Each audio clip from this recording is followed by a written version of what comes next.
Hi friends, 6ஆம் வகுப்பில் இயல் 6ல் விரிவானம் வந்தது பார்ப்போமா. கதை உழைப்பே மூலதனம் அப்படிங்கிற ஹெட்டிங்கில் ஒரு ஸ்டோரி கொடுத்துருக்காங்க. என் பாக்ஸில் என்ன கொடுத்துருக்காங்கன்னா, பாடுபட்டு தேடிய பணத்தை புதைத்து வைக்காதீர் என்பது ஔவையாரோ அறிவுரை. ஔவையார் என்ன சொல்லியிருக்காங்க, அறிவுரை என்ன சொல்லியிருக்காங்க, பாடுபட்டு தேடிய பணத்தை புதைத்து வைக்காதீர். பணத்தை பயன்படுத்தாமல் வைப்பது மடமை.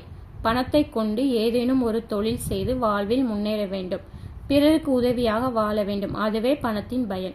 இக்கருத்தை விளக்கும் ஒரு கதை. கீழே ஒரு கதை கொடுத்துருக்காங்க. அதை அப்படியே வாசிச்சுக்கோங்க.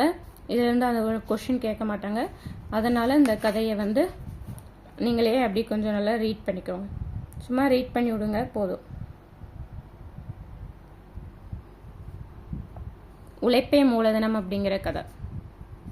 ஔவையார் ஒரு லைன் சொல்லியிருக்கதை மட்டும் பார்த்துக்கோங்க. இது மட்டும் இந்த இதில் இம்பார்ட்டன்ட். பாடுபட்டு தேடிய பணத்தை புதைத்து வைக்காதே. ஔவையார்.